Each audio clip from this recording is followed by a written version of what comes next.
मी सर्वप्रथम नतमस्तक होतो। या कार्यक्रमासाठी आवर्जून उपस्थित असलेले सांगोला विद्यार्थी संघाचे माजी सचिव, माझे मित्र आदरणीय ॲडव्होकेट राम बाबरसाहेब, त्याचबरोबर आमचे मित्र, आम्ही ज्यावेळेस 10-12 मित्र एकत्र येईल, नेमकं काय करायचं, कुठं जायचं म्हटलं तर आम्ही सरळ म्हणतो, तुझं वाटे आता ते घरी आनंदा, असे आमचे मित्र अनंता चव्हाण। त्याचबरोबर ज्यांची नावाची आधी ओळख झाली आणि नंतर त्यांची आणि माझी भेट झाली। मी एलएलबीला शिकायला असताना वडील पत्रकार असल्यामुळे मला पेपर वाचायची जास्त सवय होती। त्यावेळेस ॲडव्होकेट विजय कुमार नागटिळक हे नाव कायम ऐकायला मिळायचं, वाचायला मिळायचं। अगोदर नावाची ओळख झाली आणि वकील झाल्यानंतर पंढरपुरात वकील साहेबांची ओळख झाली। असे ज्येष्ठ विधिज्ञ आदरणीय ॲडव्होकेट विजय कुमार नागटिळक साहेब, उपस्थित सुस्ते पंचक्रोशीतील सर्वच भाविक भक्त बंधूंनो आणि भगिनींनो, हा जो स्नेह जयवंत महाराजांच्या रूपाने सुरू झालेला आहे, स्नेह या बाबतीमध्ये प्रसिद्ध कादंबरीकार शिवाजी सावंत आपल्या युगंधर या कादंबरीमध्ये स्नेह या शब्दाचा भगवान श्रीकृष्णांमार्फत थोडासा व्याख्या करतात।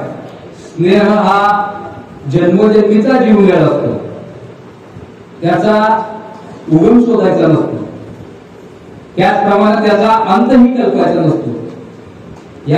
हा जो स्नेह आहे तो स्नेह फक्त अनुभवायचा असतो। अशाच प्रकारचा स्नेह आपण या अखंड हरिनाम सप्ताहाच्या माध्यमातून निर्माण केलेला आहे। तो टिटोडीची कसरत आधुनिक काळामध्ये म्हटलं तरी हरकत नाही, कोटी कुटुंबीय करीत आहेत।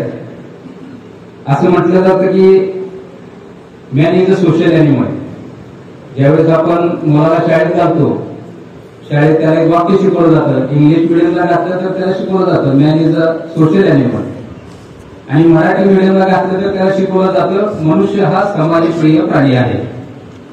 यात जर आपण सोशल शब्द काढला किंवा मराठी वाक्यातला समाजप्रिय हा शब्द काढला तर वाक्य फक्त एवढंच राहतं, मॅन इज अ ॲनिमल, मनुष्य हा प्राणी आहे। मनुष्य हा फक्त प्राणी आहे, पण मनुष्याला जर मनुष्यत्व प्राप्त करायचं असेल तर त्याच्या ठिकाणी समाजप्रियत्व असणं गरजेचं आहे। समाजाच्या देण्याची जाण आणि भान त्याला असणं गरजेचं आहे। आणि या सामाजिक कार्याच्या माध्यमातून एक आपली वेगळी ओळख समाजामध्ये तयार होत असते। आपल्या रोजच्या जीवनाचं वेगवेगळे कार्य आपल्या हातून कर्म घडत असतात, परंतु ज्यावेळी आपण आवर्जून समाजासाठी काहीतरी करण्याचा प्रयत्न करतो त्यावेळी आपली बाहेरची ओळख तयार होते। आपली ओळख नेहमी त्याच्यात 1-2-4 कार्ड मध्ये असते। आपलं आय कार्ड असतं, आपलं आधार कार्ड असतं, आपलं रेशन कार्ड असतं, पुन्हा एक स्पेशल ओळख अजून असते म्हणजे आपल्या लग्नाचं इन्व्हिटेशन कार्ड असतं। सर्वसामान्य तुमच्या माझ्यासारख्या सर्वसामान्य माणसांचं आयुष्य ह्या 4 कार्डाच्या बाहेर सहसा जात नाही। एक वेगळी ओळख आपण तयार करू शकत नाही, परंतु जी माणसं समाजासाठी जगतात, समाजाचं दायित्व मनामध्ये ठेवून जगतात, निश्चितच त्यांची एक वेगळी ओळख या समाजामध्ये तयार होत असते। त्यासाठी समाज ऋणाची भावना आपल्या मनामध्ये असणं गरजेचं आहे। फक्त पैसे देणे म्हणजेच समाज कार्य, फक्त पैसे देणे म्हणजेच सामाजिक कार्य, हे आपण सर्वात पहिला डोक्यातून काढून टाकलं पाहिजे।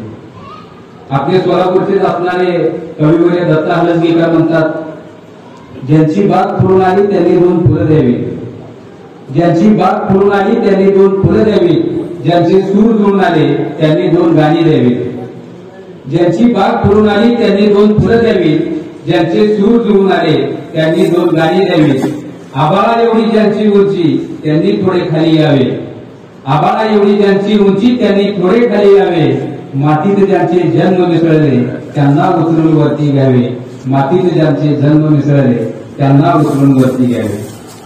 आमच्या सांगोल्यामध्ये शिवस्मारकाचं काम चालू आहे.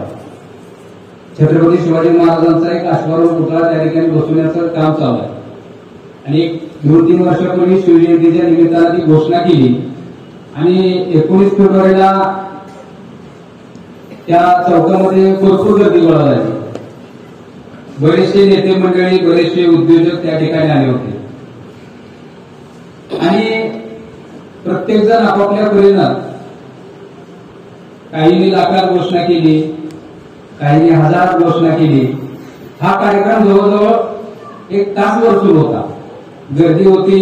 जो तो आपापल्या परीने त्या ठिकाणी देणगीची, निधीची घोषणा करत होता.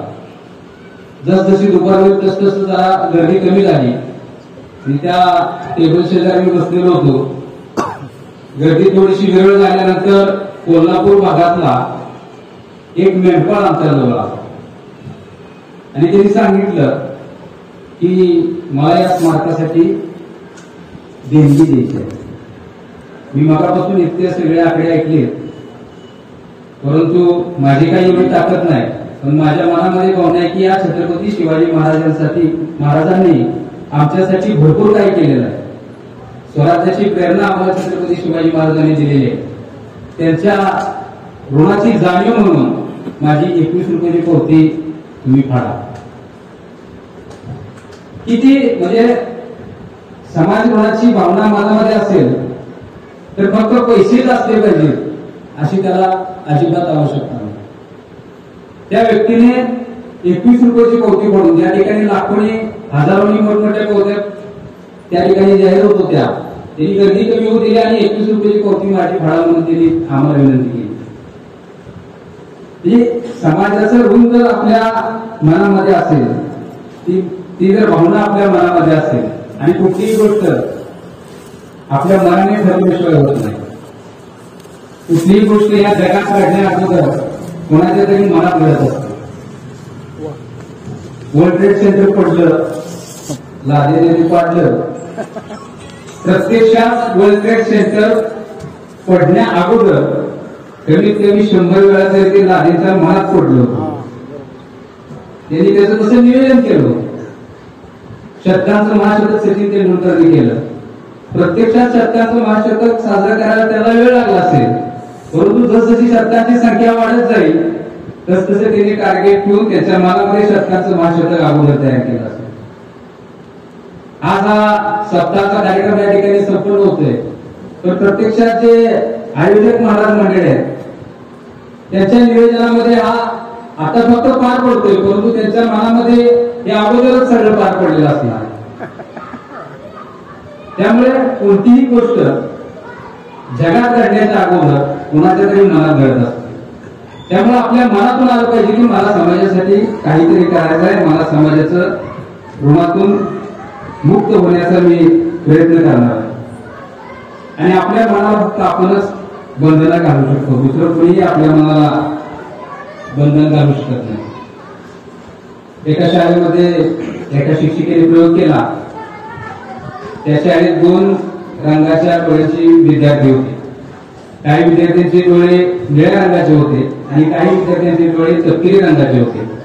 त्यांनी एक डोळ्याचा डॉक्टर शाळेत बोलवला आणि सांगितलं, तपासणी केली डोळ्याची आणि सांगितलं की डॉक्टरांचं असं म्हणणं आहे की ज्यांचे डोळे निळ्या रंगाचे आहेत ती मुलं हुशार आहेत आणि तपकिरी रंगाचे ज्यांचे डोळे आहेत ती मुलं जरा ढळ आहेत. आणि 1 महिन्याभरानंतर परीक्षा घेतली. रिझल्ट तसाच आला. ज्या मुलांचे डोळे निळे आहेत त्यांचे मार्क चांगले होते आणि ज्या मुलांचे डोळे तपकिरी आहेत त्यांचे मार्क कमी आले. आणि महिन्याभरानंतर परीक्षा घेऊन तो रिझल्ट पाहिल्यानंतर पुन्हा शिक्षिकेने सांगितलं की डॉक्टर साहेब म्हणतात जरा माझी चूक झाली. खरं तर तपकिरी रंगाचे त्यांचे डोळे ती मुलं हुशार आहेत आणि निळ्या रंगाचे त्यांचे डोळे ती मुलं थोडी ढळ आहेत. आणि पुन्हा परीक्षा घेतली. 15 दिवसानंतर वातावरण पुन्हा बदललं. तपकिरी रंगाच्या डोळ्याची मुलं पुन्हा हुशार झाली. म्हणजे आपल्या मनाला मर्यादा हे आपले विचार हेच घालू शकतात. ज्यावेळी आपण समाजाच्या देण्याचा विचार करतो, खऱ्या अर्थानं आपल्याला जर समाजाचं देणं कुणाकडून शिकायचं असेल तर ते आपण निसर्गाकडून शिकलं पाहिजे. कारण असं म्हटलं जातं, परोपकाराय फलंती वृक्षाः परोपकाराय वहन्ति नद्याः. परोपकाराय रुदन्ति गावः परोपकाराय इदं शरीरम्. या सर्व घटकांकडून आपण परोपकार शिकायला पाहिजे. परोपकाराय फलन्ति वृक्षाः. हे वृक्ष जे फळ देत आहेत ते स्वतःसाठी नाही, परोपकारासाठी देत आहेत. परोपकाराय वहन्ति नद्या. ही नदी ही पाणी आता आपल्या शेजारूनच नदी जाते. हे पाण्याचा विषय, पाण्याचं महत्व हे नसल्यामुळं आम्हाला माहित आहे, पाणी नसल्यामुळं, आणि असल्यामुळं सुस्तेकरांना माहित आहे. मुबलक पाणी असल्यामुळे त्याचं महत्व माहित आहे आणि नसल्यामुळं आमच्या सारख्यांना माहित आहे. हे परोपकारासाठी नद्या वाहत आहेत. परोपकाराय रुदन्ति गावः. गाई दूध देते ही सुद्धा परोपकारासाठीच देते. परोपकारार्थम इदं शरीरम्. हे आपले शरीर जे आहे ते सुद्धा परोपकारासाठीच असलं पाहिजे. परंतु ज्यावेळेस हा श्लोक मी वाचतो त्यावेळी किरण मला जरा थोडंसं आता ह्या निसर्गातल्या बाबींकडून शिकावं असं वाटत असताना ह्या सगळ्या गोष्टींना वाचवायची चळवळ सध्या सुरू आहे. म्हणजे वृक्ष संवर्धनाची चळवळ सुद्धा आहे. त्याचबरोबर नद्या जलसंवर्धनाची चळवळ सुरू आहे. नद्या वाचवण्याची, पाणी वाचवण्याची चळवळ सुरू आहे. त्याचबरोबर गायी वाचवण्याची चळवळ सुरू आहे. ज्या गोष्टींकडून निसर्गाकडून आपण परोपकार शिकला पाहिजे, आज त्याच गोष्टी माणसाच्या वागणुकीमुळे कुठेतरी अडचणीत आहेत का काय असं वाटतं. त्यामुळे समाजाचं देणं हे आपण कुणाकडून शिकायचं असेल तर या निसर्गाकडून आपण शिकलं पाहिजे. सगळ्यात महत्वाचं, ज्यावेळेस आपण सामाजिक कार्यासाठी तयार होतो आपल्या मनामध्ये एक सामूहिकता असणं, टीम स्पिरिट असणं गरजेचं आहे. भगवान श्रीकृष्णांसोबत जे सगळे सवंगडी होते ती त्यांची टीमच होती. प्रभू श्रीरामचंद्रांसोबत जे वानरसेना होती ती त्यांची टीमच होती. छत्रपती शिवाजी महाराजांसोबत जे मावळे होते ती एक प्रकारची त्यांची टीमच होती. आणि जोपर्यंत टीम स्पिरिट, सामूहिकता आपल्या मनामध्ये येत नाही तोपर्यंत आपण समाजासाठी काही करू शकत नाही. वन फॉर ऑल आणि ऑल फॉर वन. एकासाठी सर्व आणि सर्वांसाठी एक, हा विचार यावेळी गरजेचा आहे. त्याचबरोबर सामूहिकता जशी गरजेची आहे तशी सर्वसमावेशकता पण गरजेची आहे. आपण अखंड नाम सप्ताह या ठिकाणी करतो. बरेचसे वारकरी मंडळी या ठिकाणी बसलेले आहेत. सर्वसमावेशकता, विष्णुमय जन वैष्णवांचा धर्म, भेदाभेद ब्रह्म मंगळ. आपण भेदाभेद करत असू तर आपण समाजासाठी काहीच करू शकत नाही. माणसामध्ये फूट काढणाऱ्या ज्या काही गोष्टी असतील त्या गोष्टीचा आपण सर्वप्रथम त्याग करायला शिकलं पाहिजे.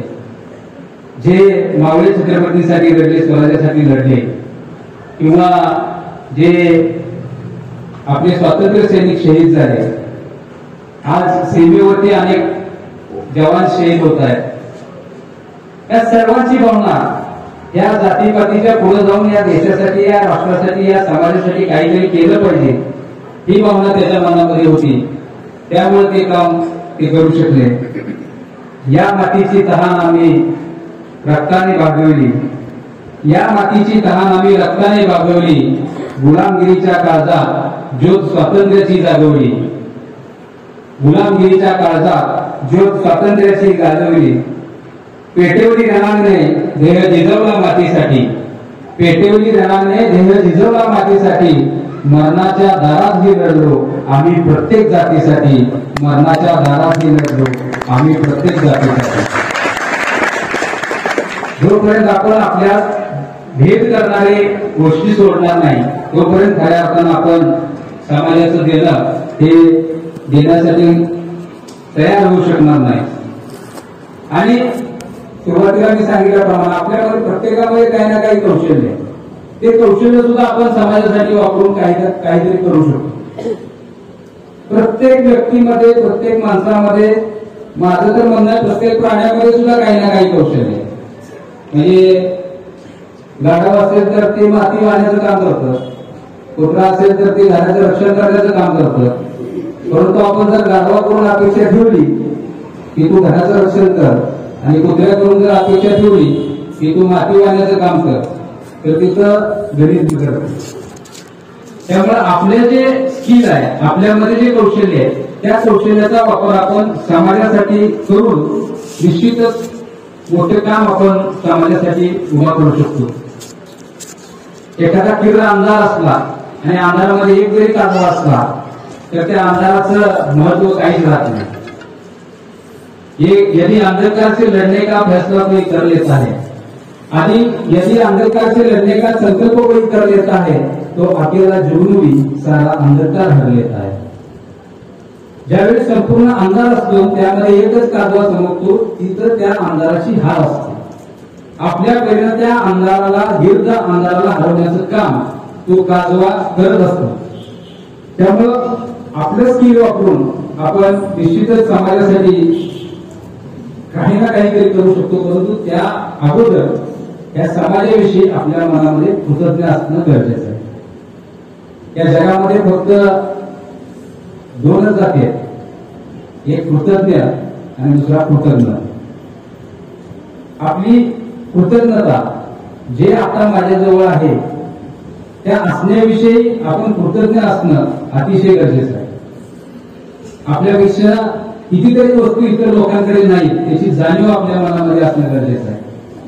जे मिळालं आहे त्याबद्दल कृतज्ञ असणं अतिशय गरजेचं आहे. लक म्हणजे तरी काय, योग्य वेळी योग्य ठिकाणी असणं म्हणजे लक.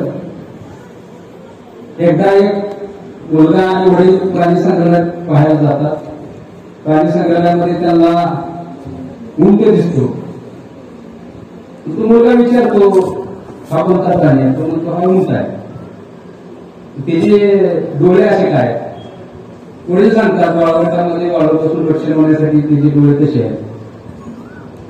त्याचे पाय तसे काय, वडील सांगतात वाळवंटामध्ये वाळू चालताना त्याला त्रास होऊ नये, व्यवस्थित चालता यावं म्हणून त्याचे पाय तसे आहेत.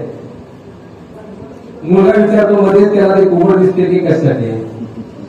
ते वडील सांगतात पाण्याचं दुर्भिक्ष असतं, पाण्यासाठी अशी रचना केलेली आहे.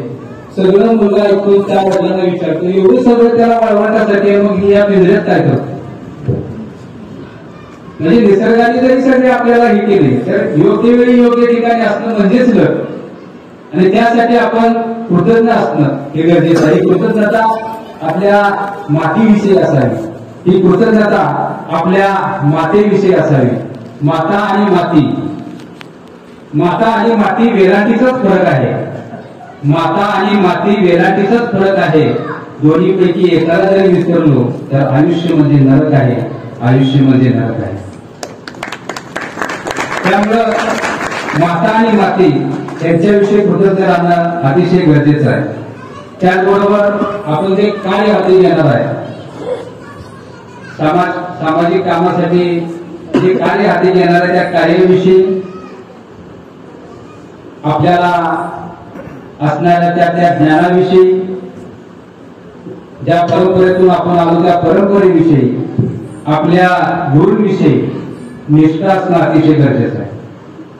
निष्ठावान असणं हे सुद्धा सामाजिक कार्य करणाऱ्या व्यक्तीचं एक महत्वाचा पैलू आहे. परंतु आता निष्ठा हा विषय बऱ्यापैकी संपत आलेला आहे.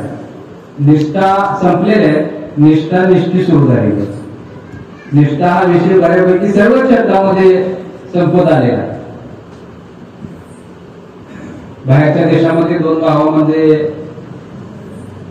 जरा थोडासा वाद होता. त्यातला एक भाऊ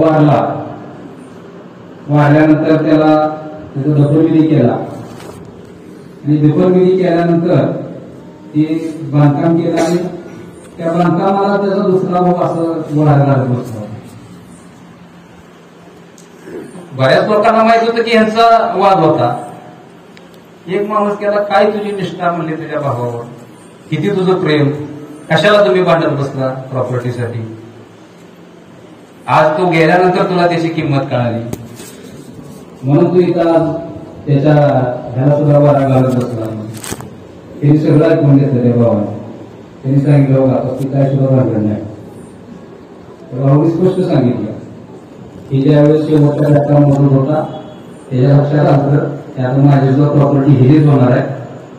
त्यांनी फक्त माझ्याकडे एक शब्द घेतला की माझी प्रॉपर्टी विक, पण माझं थडगं वाळूस तरी थांब, ती लवकर वाढ नाही म्हणून ती वाढवायला नाही आले. म्हणजे इतकी आपली निष्ठा ही पातळ झालेली आहे म्हटलं तरी हरकत नाही. ज्यावेळी आपण एखादं सामाजिक काम करण्याचं ठरवतो किंवा समाजासाठी काहीतरी करण्याचा विचार आपल्या मनामध्ये येतो, त्यावेळी सगळ्यात पहिला आपली एक मानसिकता पाहिजे की आपण ज्यावेळी समाजात जातो त्यावेळी समोरच्याला समजून घेण्याची आपली वृत्ती पाहिजे, आपली ताकद पाहिजे, त्याला ऐकून घेण्याची आपली तयारी पाहिजे.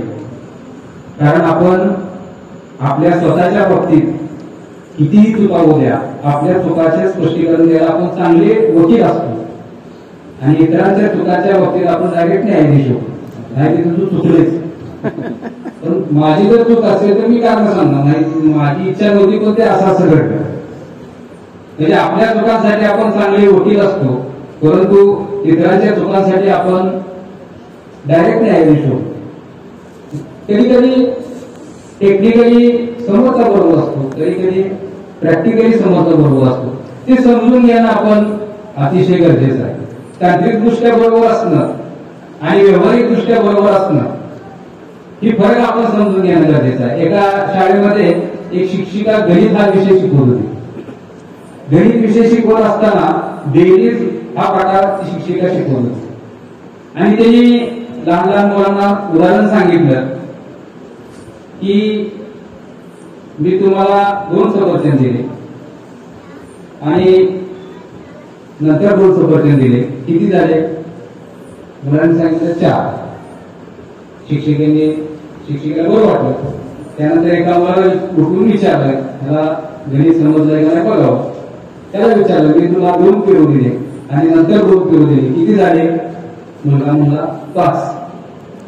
शिक्षिकेला वाईट वाटलं, मी आत्ताच त्याला बेरीज हा विषय शिकवलाय आणि लगेच विद्यार्थी लागले तर शिक्षिकेला जरा वाईट वाटलं.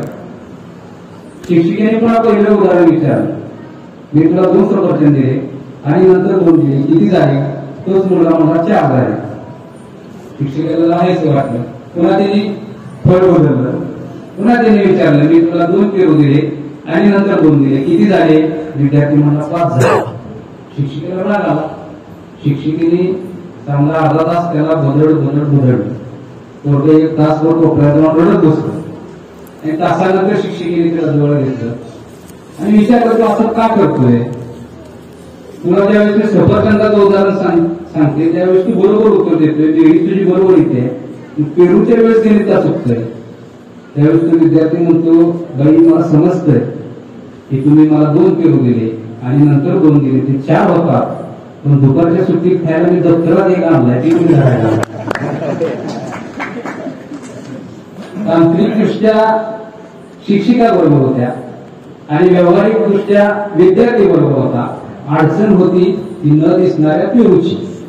आपण आपल्या प्रत्येक नातेसंबंधामध्ये, समाजामध्ये तर असावंच, परंतु नातेसंबंधामध्ये, कामाच्या ठिकाणी, प्रत्येक ठिकाणी आपण समोरच्याला समजून घेताना त्याची न दिसणारी अडचण आपण आजपासून सोप्या शब्दात लक्षात ठेवायसाठी उद्यापासून असं लक्षात ठेवू की त्याचं न दिसणारं पेरू काहीतरी असेल. असं समोरच्याला समजून घेणं हे अतिशय गरजेचं आहे.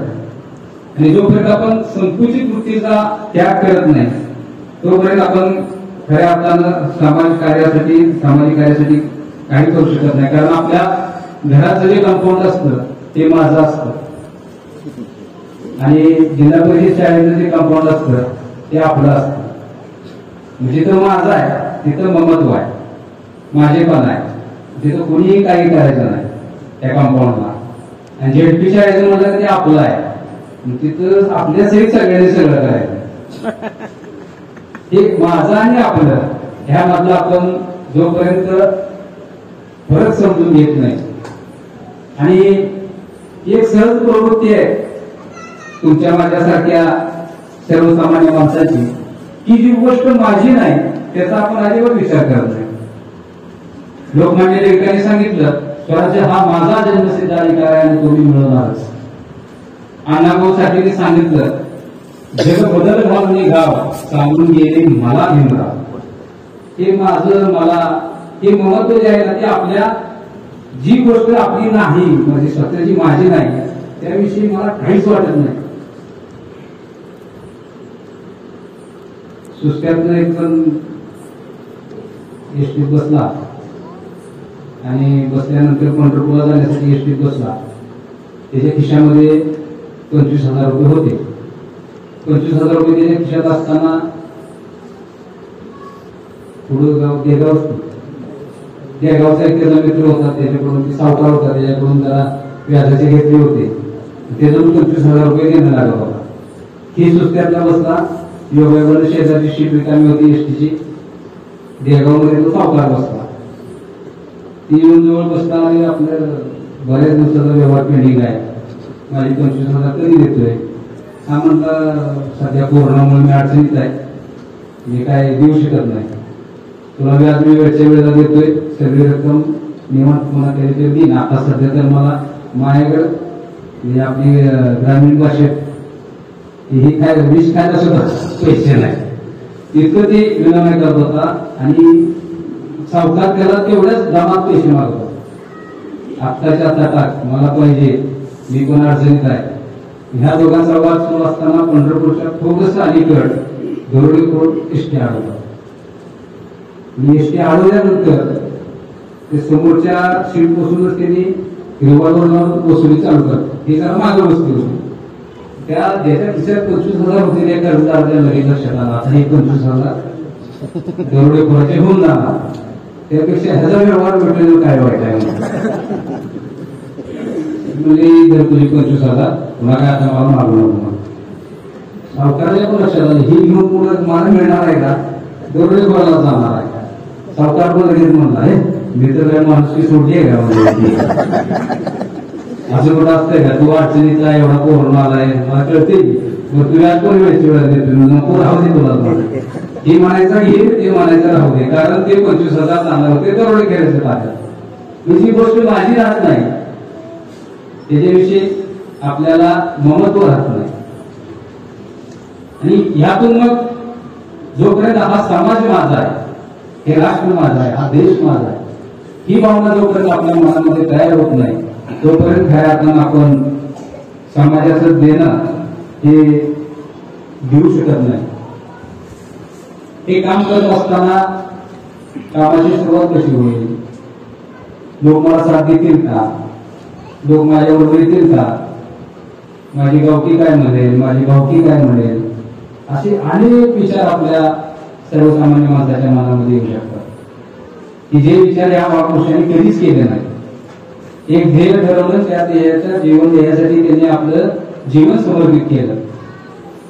ते विचार आपल्या मनामध्ये कधीच येत नाहीत. आपण लहान सहान गोष्टींचा विचार करत बसतो आणि त्या गोष्टींची एक अनामिक भीती आपल्या मनामध्ये तयार होते. या अनामिक भीतीवरती एकच रामबाण उपाय आहे, ती म्हणजे कृती. आपण जोपर्यंत त्या भीतीवरती कृती करत नाही तोपर्यंत भीतीचा अंतच होऊ शकत नाही. आणि कधी कधी ज्या गोष्टी या जगातच अस्तित्वात नसतात अशा गोष्टी सुद्धा आपण चिंता करतो. कोरोनामुळे शाळा बंद होत्या, त्या शेजारीच एक घर होतं, तिथं दोन जरा खोडकर मुलं राहत होती.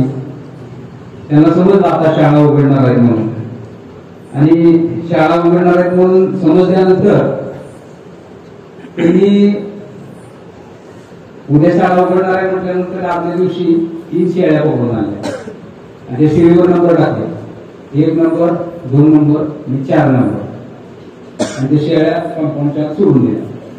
शेळ्यांनी 1 दिवस 1.5 दिवस भरपूर घाण केली. आणि ज्यावेळी शाळा उघडली, शाळा उघडल्यानंतर लक्षात आलं की शाळेत शेळ्या आल्यात आणि त्यांनी एवढी घाण केली. ती विद्यार्थी, शिक्षक, नॉन टीचिंग स्टाफ वगैरे सगळे त्याच कामाला शेळ्या ओळखायला. शेळ्या भरपूर वेळ त्यांनी ओळखल्या. 3 शेळ्या सापडल्या, शेळी नंबर 1, शेळी नंबर 2 आणि शेळी नंबर 4. सगळ्याला टेन्शन, 3 नंबर शेळी. विद्यार्थ्यांना तेच टेन्शन, एवढ्या कोरोनात एवढी शाळा सुरू झाली त्याचं कोणाला काय नाही, पण 3 नंबर शेळी कोण आहे.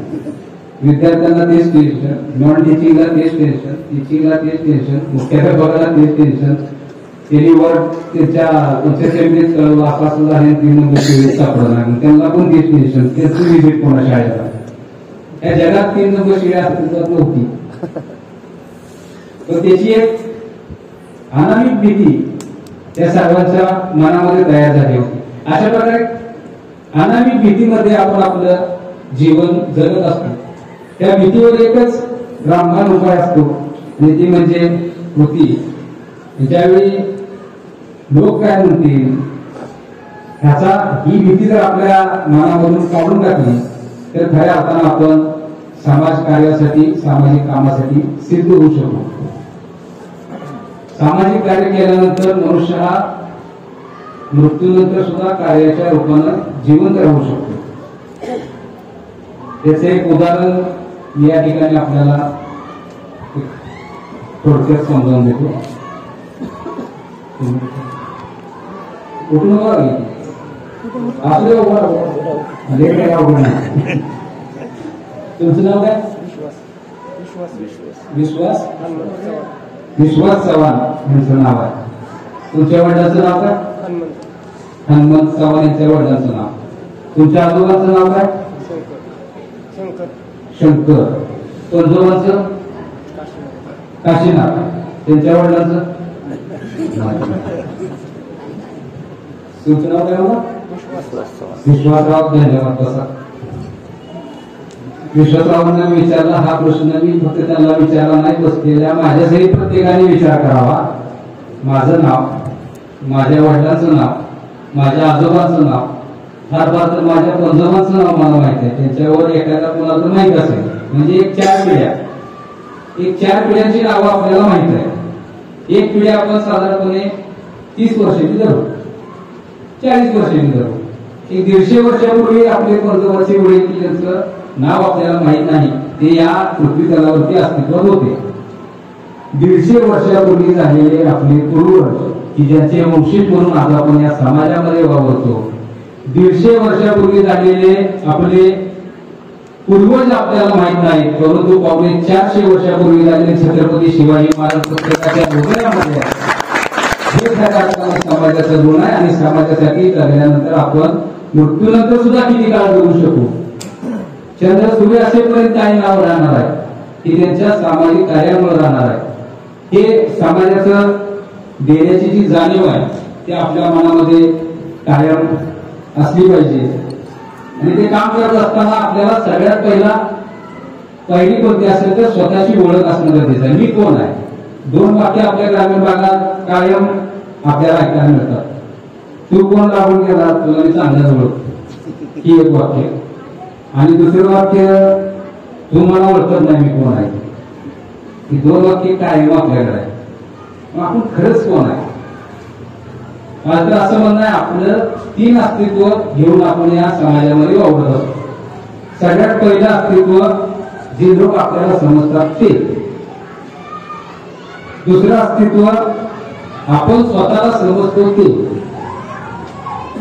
जरा विचार करा होता, लोक आपल्याला समजतात ते आपण असतो का तसं. दुसरं आपण स्वतःला समजतो ते. आपण स्वतःला जसं समजतो तसंच एक तटस्थ माणूस म्हणून त्रयस्थ माणूस आपण विचार करूया आपण तसं असतो का. आणि तिसरं जे आपलं अस्तित्व असतं ते खरं आपण जे आहोत ते ऍज इट इज, जसे आहोत तसे, जसे आहोत तसे हे आपलं अस्तित्व सोडून आपले अजून 2 अस्तित्व या समाजामध्ये वावरत असतात. ते म्हणजे लोक समजतात ते आणि आपण स्वतःला समजतो. काय काय लोकांचे आपण स्वतःला आदळते कोणताही व्यक्ती या समाजामध्ये आहे ते आपण समजतो ते, लोक समजतात ते आणि जे आहे ते. तर आपली स्वतःची ओळख झाल्यानंतर, आपल्या जीवनाचं ध्येय समजल्यानंतर खऱ्या अर्थानं तो आपला पुनर्जन्म असतो. एक जन्म हा आई वडिलांनी दिलेला असतो. आपलं शिक्षण होतं, बाकीचे कर्म आपले सुरू असतात. परंतु हे जीवन जगत असताना ज्यावेळी आपल्याला खऱ्या अर्थानं आपल्या जन्माचं कारण लक्षात येतं, स्वतःची ओळख झाल्यानंतर तर तो खरा आपला पुनर्जन्म असतो. त्यावेळी माणूस खऱ्या अर्थानं मानसिकदृष्ट्या सामाजिक कार्य करण्यासाठी, समाजाचं देणं देण्यासाठी सिद्ध होत असतो. कारण समाजाचं काम करत असताना, सामाजिक काम करत असताना सगळीकडे तुम्हाला होकार मिळेल असा विषय नाही. तुम्हाला नकार बसवण्याची ताकद सुद्धा तुमच्या मनामध्ये असली पाहिजे. सगळं काही तिथं व्यवस्थित असेल, सगळे मला चांगलीच म्हणतील, ही हा भ्रम ज्याला समाजामध्ये काम करायचं आहे त्यांनी सर्वात पहिला डोक्यामधून काढून टाकला पाहिजे. मान अपमान सहन करण्याची ताकद त्या माणसामध्ये असली पाहिजे. आणि काही नकार हे आपल्या चांगल्यासाठी असतात. एक नदी किनारी एक झाड होतं आणि पावसाळा सुरू होणार होता. त्या झाडाला जाऊन चिमण्याने विनंती केली की मी त्या झाडावर घट्ट घालते. त्या झाडाने नकार दिला. त्या झाडाने नकार दिल्यानंतर दुसऱ्या झाडाला लगेच त्यांनी घरट बांधायला सुरुवात केली. आणि शेजारी असणाऱ्या दुसऱ्या झाडावर त्यांनी घरट बांधलं आणि भरपूर पावसाळा सुरू झाला. त्या नदीला पूर आला आणि नेमकं त्या पावसाळ्यामध्ये त्या नदीच्या पुरामध्ये, त्या वाऱ्यामध्ये, सोसाट्यामध्ये ते झाड उन्मळून पडलं आणि पाण्यातून वाहत चाललं. जाताना त्या चिमणीने त्याला हिरवलं की आम्हाला तू घरट बांधायला नकार दिला, त्यामुळे तुझ्यावर ही वेळ आली, त्यामुळे तू असा उन्मळून पडलाय. त्यावेळेस ते झाड म्हणतं की माझ्या मुळ्या कमकुवत झाल्या, याची जाणीव मला त्याच वेळेस झाली. ह्या पावसाळ्यामध्ये मी टिकेन का नाही, तर धरेन का नाही, ही शंका माझ्या मनामध्ये त्याच वेळी आली. आणि जर मी उन्मळून पडलो तर तुमच्या पिलाचं काय होणार, ह्या विचाराने मी तुम्हाला नकार दिला होता. म्हणजे काही नकार बसवण्याची ताकद पाहिजे. हे आपण कशासाठी म्हणतोय की काही नकार हे सुद्धा आपल्या चांगल्यासाठीच असतात. ज्या महापुरुषांनी सामाजिक कार्य करून एक चिरंतन अशा प्रकारचं नाव पाठीमागं सोडलं, त्या सगळ्यांच्या वाट्याला संघर्ष आलेला. संघर्ष नहीं तकलीफ नहीं तो क्या मजा है जीने में, संघर्ष नहीं तकलीफ नहीं तो क्या मजा है जीने में, बड़े बड़े तूफान भी थम जाते हैं जब आग लगी हो सीने में, जब आग लगी हो सीने में. संघर्ष, त्रास, हेटाळणी, मान अपमान, नकार ह्या गोष्टी पचवल्याशिवाय आपण खऱ्या अर्थानं त्या समाजामध्ये उभा राहू शकत नाही. जे महापुरुष आहेत सर्वांच्या वाट्याला संघर्ष आला. छत्रपती शिवाजी महाराजांचा संघर्ष आपल्याला माहित आहे. स्वकीयांकडून तितका त्रास, परकीयांकडून तितका त्रास, पावलोपावली दगाफटक्याची भीती. छत्रपती शिवाजी महाराजांच्या चरित्रामध्ये आपल्याला हे दिसून येते की कायम संघर्षाचे वेळ त्यांच्यावर आली. त्याचबरोबर डॉक्टर बाबासाहेब आंबेडकर असतील, 2 वर्ष 11 महिने 17 दिवसाच्या अथक परिश्रमानंतर भारताची राज्यघटना लिहिली. परंतु त्यांचा सुरुवातीपासूनचा जर आपण काळ बघितला तर किती संघर्ष बाबासाहेबांनी केला, किती मान अपमान त्यांनी पसरले. त्या मान अपमानाला कुठेतरी घेऊन ते थांबले असते तर एवढी चांगली राज्यघटना आज आपल्याला मिळाली नसती. परंतु त्या सतत कार्यरत राहिले, संघर्ष केला. पूर्णिष्ठ अहिल्यादेवी होळकर असतील, किती दुःख त्यांच्या आयुष्यामध्ये आले. अनेक जवळचे नातेवाईक सोडून गेले, परंतु त्यामध्येही न डगमगता सर्व विरोधकांना चितपट करून सर्व तीर्थक्षेत्राच्या ठिकाणी चांगल्या पद्धतीचे घाट बांधून माहेश्वरी साडीसारखी एक उद्योग तयार करून चांगल्या प्रकारचं प्रशासन महिला चालवू शकते हे संपूर्ण जगाला त्यांनी संघर्षातून दाखवून दिलं. अण्णाभाऊ साठे असतील, वाटेगाव ते परदेशातले इतर सर्व देश, हा प्रवास सोपा नव्हता मित्रांनो. त्यांच्या वाट्याला सुद्धा किती संघर्ष आला.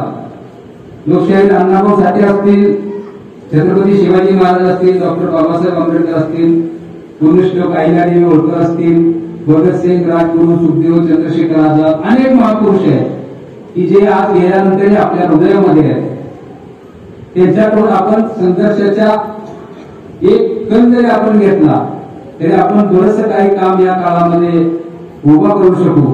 त्यामुळं ज्याला सामाजिक काम करायचं आहे, त्याला समाजाचं त्याला काय अर्थानं द्यायचं आहे, त्यांना संघर्षाची तयारी ठेवणं अतिशय गरजेचं आहे.